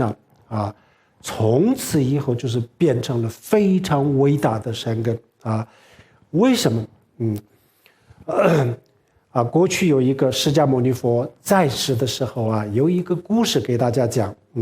这故事我想很多人也听过了，但是可能有些人还没有听到过。有一次呢，就是一个佛教的一个重大的节日那么这一天印度的这个政界的上界的这些社会的高层人士，所有都就纷纷的去买很多的这个金银珠宝，各种各样的这个贡品去供佛然后有一个非常贫穷的一个妇女她非常的高兴高兴什么呢？因为这些人有这么好的东西可以供佛，她非常的高兴。用我们佛教的话来讲，叫做随喜非常非常的随喜，非常的高兴。然后呢，他也想供佛啊，但是呢，他一无所有，他就是一个乞丐讨饭的，他没有任何东西可以供的，但是他特别想供啊。然后呢，他想了办法，他想供一盏灯，他想供一盏灯啊，但是灯没有油啊，没有供杯，什么都没有啊。这样子以后呢，他就到城外去，找了，最后就找到了一个羊蹄子啊，羊的蹄子，然后这里面是可以装液体的，可以装油的。然后他建了一个羊蹄，然后呢，他就回来到城里面去，有一个卖油的铺子，里面去要了一点点油然后这老板就给他一点油然后呢，他就是在这个做一个灯芯插在这个羊蹄中间，就是一盏灯了。现在是一盏灯，然后他是什么呢？他的发心是什么他是发菩提心他就是为了天下所有的众生他为了天下所有的众生供这盏灯他就是非常想供灯。为什么呢？他就是为了替一切众生，为了代表一切众生，或者是为一切众生，他想做一点事情但是呢，他没有什么东西可以供了他的发心他的动机是非常伟大的，但是他能力有限，在物质的条件他没有这个条件但是在这种情况下他还是就是想办法供一盏灯然后呢，他这个非常虔诚的心大慈大悲的基础，菩提心的基础上，他把这个羊蹄里面的一盏灯就放在这个佛的前面从物质的角度来讲这些印度的这个上层人士的这些各种各样的这个摆满了各种各样的金银珠宝的东西然后他的这个羊蹄就放在那里然后从物质的角度来讲，这根本就不是一个公平这不是就更加的不好看把人家供的这么好的东西，你把这东西放到那这就是显得更不公平不恭敬显得更不恭敬了。这个就根本就谈不上是一个公平但是呢就是晚上释迦牟尼佛要睡觉的时候呢，这些灯都要熄灭的要熄灭的。然后呢，目犍连是释迦牟尼佛的弟子当中神通第一神通身边第一。然后目犍连就过来这个吹这些这个灯就吹灭了，所有灯都吹灭了但是这个羊蹄里面的灯就是总是吹不灭他用再大的力气都吹不灭的然后他是神通第一他用神通变成了一个很大的风去熄灭吹灭，但是还是没有办法熄灭的，他怎么样都没办法熄灭。这个时候呢，佛陀就走过来了佛陀走过来，佛陀告诉这个目犍连告诉目犍，像你们这样子的这个小乘佛教的发心人，永远都吹不灭这个灯的为什么吹不灭呢？这个灯是为了天下所有的众生供的这个灯是为了替天下所有的众生而供的这个你吹不灭的就是这么说这是说不是物质最重要了当然我们比如说去救苦救难救灾这时候呢物质也是很重要这个并不是说不需要，也是很重要，但是呢相比之下物质不是最重要他的这个发心是最重要的有了菩提心以后呢，在这个基础上做任何事情都是真正的。从此以后呢，就像这个羊蹄里面供的这一盏灯，也就成为了这个菩提之因菩提之因这叫做菩提心但是我知道这菩提心非常的难根本不是那么容易的也许我们偶尔就是有一种这样子的心比如说我要度一切众生，要成佛这个也许不太难因为我们这个大乘佛教的这种思想啊，这个广泛的传播啊，再三的熏陶指导，这种情况下，也许偶尔就是这么几秒钟当中啊，就是有产生一种这样子冒出一个这样子的念头，也许不是很难，但是真正的去我一定要去把度化众生这件事情呢当一件事，然后去完成这样子的事情呢，这样做这件事情呢，其实非常非常的难这个很不容易的。但是没关系，这个是有过程的，我们做任何事情都是这样子，万事开头难，这个不仅仅是菩提心任何事情都是这样，包括你们做生意也是这样子都有一个过程万事开头难一步一步的去，只要我们能够去投入的话，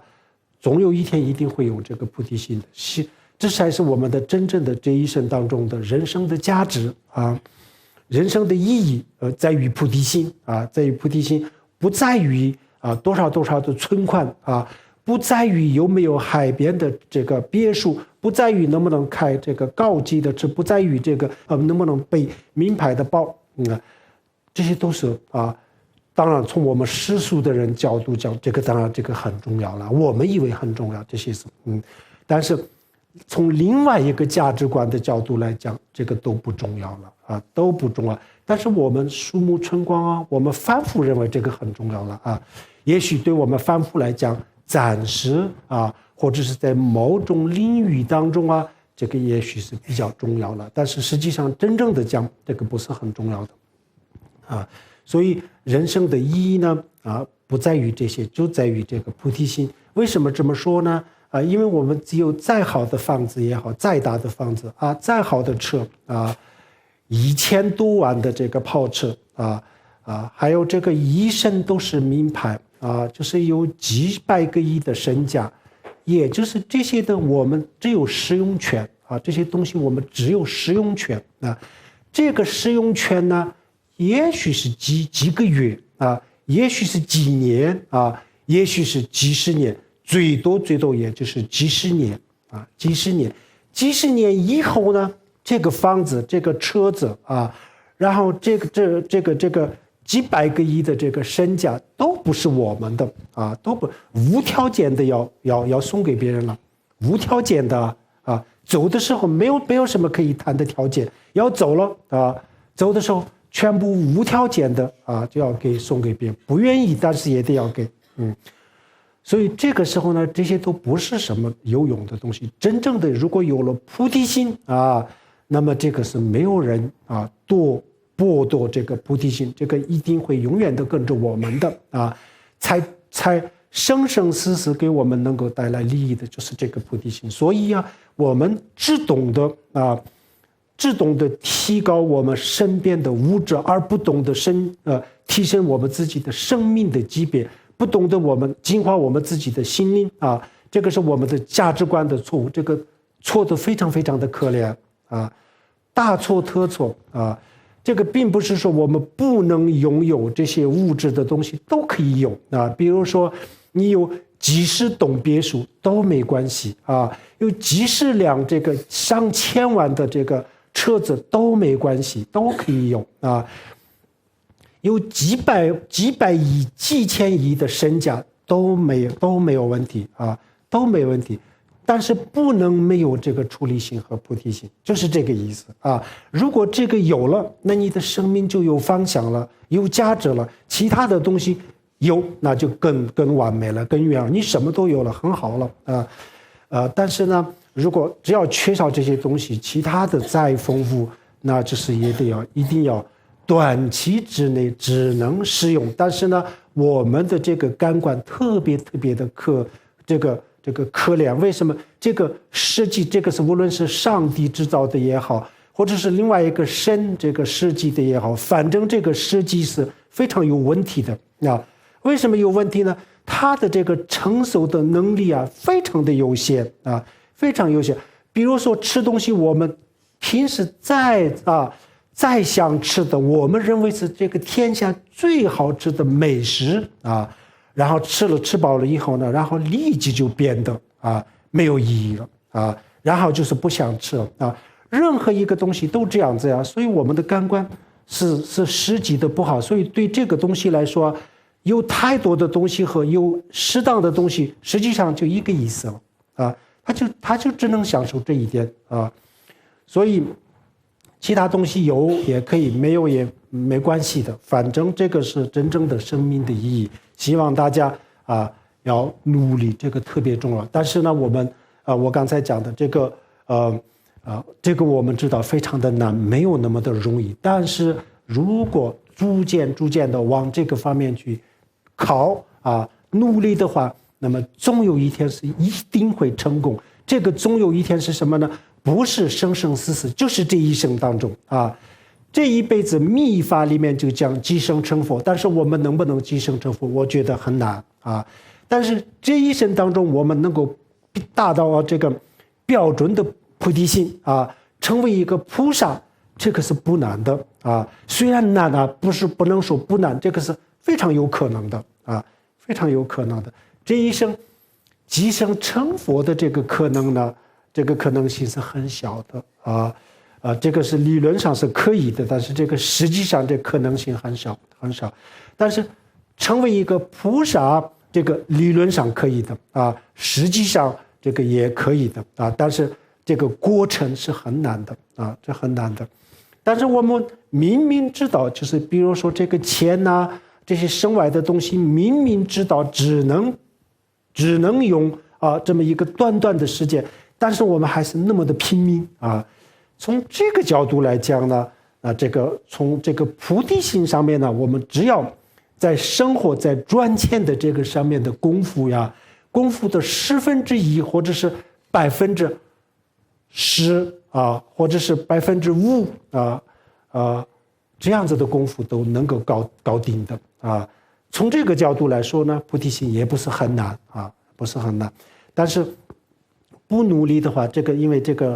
因为我们很自私的所以这个很难的大家努力特别重要这个是我们今天讲的这个3个书生当中的动机的理论上这样子。然后实际上我们怎么样去做呢然后就有这个菩提心，就有很多这个修法，它有很多具体的修法修行的方法因为这个菩提心呢，它是很伟大然后我们现在很微小很渺小，这个伟大和渺小之间呢有很大一个距离但是有一种方法，这个距离是完全可以缩短的。这个方法叫做菩提心的修法菩提心的修法。这菩提心的修法呢像宗喀巴大师的这个菩提道次第光论还有就是大圆满的前行普贤上师言教，这里面都有很多像慧灯之光里面呢也有很多通俗易懂的语言上面呢非常非常简单，故意的就把这些佛教的这些所有的比较一定要看字典的这些词汇全部就回避这些词汇，都是我们日常用语然后内容上呢，也就是把这些很多复杂的这些东西全部简化讲的是实际上我们可以用的这一部分了所以呢，大家都比较容易这个懂这里面也有很多的修法。慧灯之光里面有菩提心的广的略的，有很多的修法希望大家去修，这个特别的重要具体的修法都在这个里面然后呢，处理性的修法也有单独的修法，这叫做私家性的修法。然后总的来说我们有一个是我们平时要在实际的这个行善当中我们必须要做的一件事情这个是什么呢？比如说我想今天到某一个寺院去烧香拜佛就有一个这么一个念头那么这个念头出来了以后呢，我第一个要做的是什么呢？这个我想去这个烧香拜佛那烧香拜佛这个事情呢，要去做这件事情呢，他的这个预备的工作是什么呢？我们要去准备什么呢？你们大家都会说首先把车开到这个寺院然后要去卖这个香这些都是他的预备的准备的工作。然后卖到了以后呢，可以点香其实这些都不是这个最重要的准备的工作，这些都不是那么烧香拜佛的准备的工作是什么呢？首先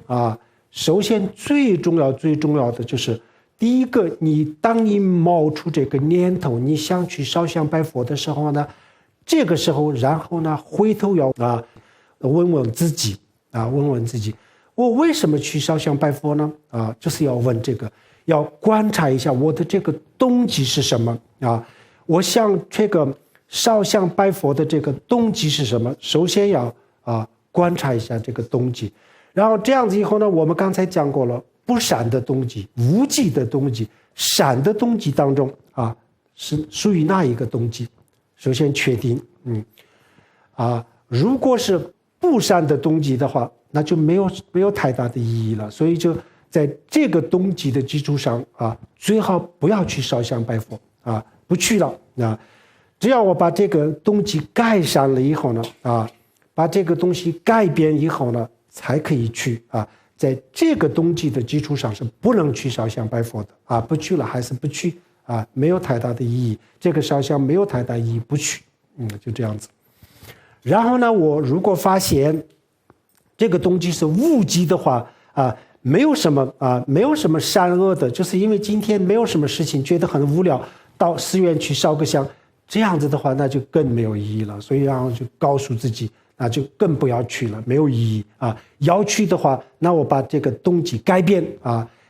了以后再去然后没有改变，没有得到改变之前，我还是不要去不善无忌就是这样子。然后善有三种这个低等、高等、中等三个然后如果我这个时候发现我的动机是善但是呢这个善里面呢是最低级的善这样子的话，那叫做人天福报那我们是学大乘佛教的那这样子的话也不能去也去了也没有太大的意义。如果想去一定要去的话，那把这个动机让它改一改，改成菩提心至少改到一个勉强的菩提心就可以了勉强的主动的，非常主动的，这个很难至少我们目前很难，这个一点问题都没有，这个非常的正常因为我们菩提心一开始的时候就是非常非常主动、非常非常标准的菩提心，一开始就有这个，那不得了了这个一般都不可能的，但是是很正常的，这个逐步的就会有的。如果这个时候我发现我的动机是小乘佛教的动机的话，那也不是很好因为我们是学大乘佛教，所以到小乘佛教的也不算很好，所以呢，我把这个动机要改还是要改改了以后呢，改到这个大乘佛教的动机以后，我才可以去。如果在这个观察的过程当中发现我这个是为了一切众生度一切众生，我要成佛，所以我要去这个烧香拜佛如果是这样子动机的话，那就赶快去烧香这个就是最标准的就是在实际上就是这样子我们做任何事情的这个，比如说我们卖花供佛我今天问大家卖花，比如说一个人想卖花供佛，那他的前提的这个准备的工作是什么？大家说，然后大家都会说拿钱去买花等等说一大堆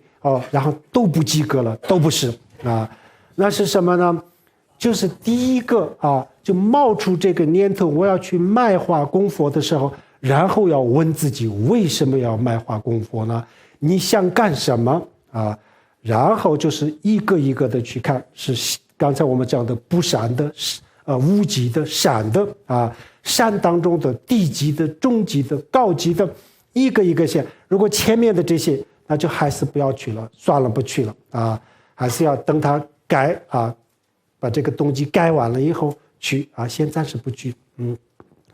如果发现啊菩提心，那就非常好了，那就赶紧去做这件事情，这个非常有意义的事情啊。每一次都是这样子啊，但是我们的一个很大的问题，我们大家都这样，很大的问题就是我们想去烧香就烧香，拜佛就拜佛了。然后为什么烧香拜佛这些事情呢？啊，基本上就不问这个了啊，不给自己问这些事情啊，然后就不为难自己，实际上就是不为难自己啊！我想烧香就烧香，拜佛就拜佛，这动机是什么？不去看啊。其实这个是，如果你觉得好玩，那就这个动机就不重要了，烧香就可以了，拜佛就可以了啊。如果想心善啊，那就不能不问，首先确定这个动机是什么啊，然后看看这个动机需不需要啊改善啊。需不需要升级啊？升到什么样的级别啊？这个特别的重要啊！这个我们以后如果每一次我们心善的时候就懂得啊去做，只要有这个程序，然后呢，我们以后的这些每一件事情啊，都逐渐的会变成大乘佛教的法啊，逐渐达成佛教。否则的话，因为我们无始以来就是自私自利，无始以来就是对这个现实非常的留恋啊，看不见的东西我们不怎么管啊，所以解脱啊，我们说是要解脱，但是呢，现实跟解脱的这个轻重，对我们凡夫来说，我们还是偏重于现实啊，偏重于现实。所以在这种情况下，如果没有这样子去观察自己的动机的话，那么很多的动机啊，很多的动机就是自然而然就成为啊，就是这个人天乘啊，还有就是小乘啊，最好的情况下也就这两个了啊，大乘佛教的其实真的很难了，所以啊，这个必须要这样子问确定，这个特别的重要，这才是我们的真正的啊需要的这个准备，就是这个准备啊。其他的准备呢，只要你把这个搞定了以后，然后卖花和不卖花啊，烧香和不烧香，再去考虑啊，先确定这个问题啊，这个是特别重要，这个是我们实际的这个过程当中，这个是不能少的，这个特别重要。好，今天我们就讲到这里。Sonum de tamja zubani domne ni be jana barje kirga na je walon de ba chebe zole do a do jo om a hom banzer pa ma se de om a hom banzer ba ma se de